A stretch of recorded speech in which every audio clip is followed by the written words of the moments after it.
निर्जला यानी कि व्रत बिना जल ग्रहण किए और उपवास रखकर किया जाता है। इसीलिए ये व्रत कठिन तप और साधना के समान महत्व रखता है। हिंदू पंचांग अनुसार वृषभ और मिथुन संक्रांति के बीच शुक्ल पक्ष की एकादशी निर्जला एकादशी कहलाती है।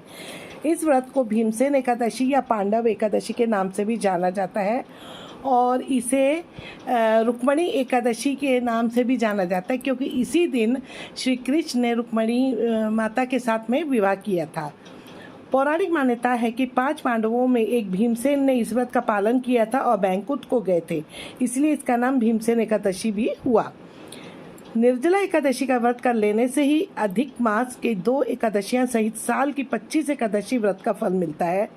जहां साल भर की अन्य एकादशी व्रत में आहार संयम का महत्व है, वहीं निर्जला एकादशी के दिन आहार के साथ ही साथ जल का संयम भी जरूरी है। इस व्रत में जल ग्रहण नहीं किया जाता, यानी निर्जला रहकर व्रत का पालन किया जाता है। ये व्रत मन को संयम सिखाता है और शरीर को नई ऊर्जा देता है।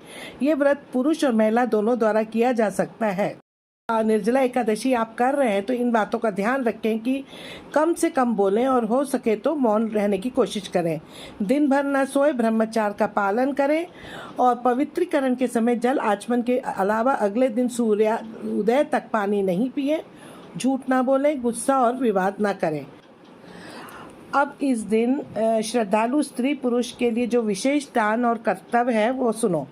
इस दिन जल में शयन करने वाले भगवान विष्णु का पूजन और जल में धेनु यानी पानी में खड़ी गाय का दान करना चाहिए। सामान्य गाय या घी से बनी गाय का दान भी किया जा सकता है। इस दिन दक्षिणा और कई तरह की मिठाइयाँ से व्रत ब्राह्मणों को संतुष्ट करना चाहिए। उनके संतुष्ट होने पर श्रीहरि मोक्ष प्रदान करते हैं।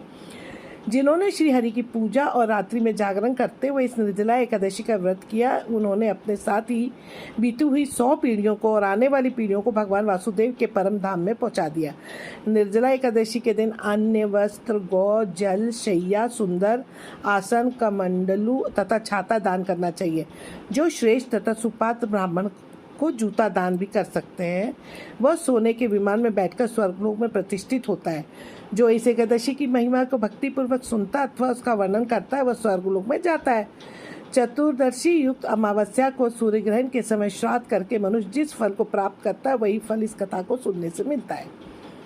भीमसेन ज्येष्ठ मास में शुक्ल पक्ष की जो शुभ एकादशी होती है, उसका निर्जल व्रत करना चाहिए। इस दिन श्रेष्ठ ब्राह्मणों को शक्कर के साथ जल के घड़े दान करने चाहिए। ऐसा करने से मनुष्य भगवान विष्णु के समीप पहुंचकर आनंद का अनुभव करता है।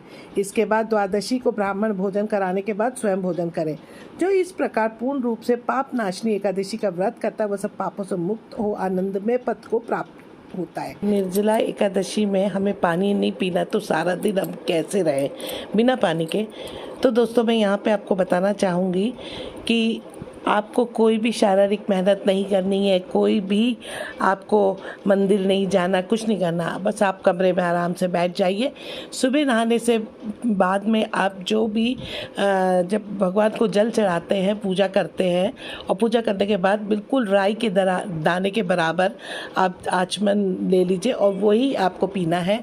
उसके बाद आप अपने कमरे में शांति से बैठिए, पंखे में, कूलर में, और फिर टीवी पे आप एकादशी की कथा सुनिए या फिर कोई पाठ सुनिए या कृष्ण भगवान जी के गाने सुनिए, विष्णु भगवान जी की श्लोक सुनिए, ये सब सुनिए। और इसके बाद में ना आपको बोलना है, ना आपको डांस करना है, ना कीर्तन करना है, कुछ भी नहीं करना है।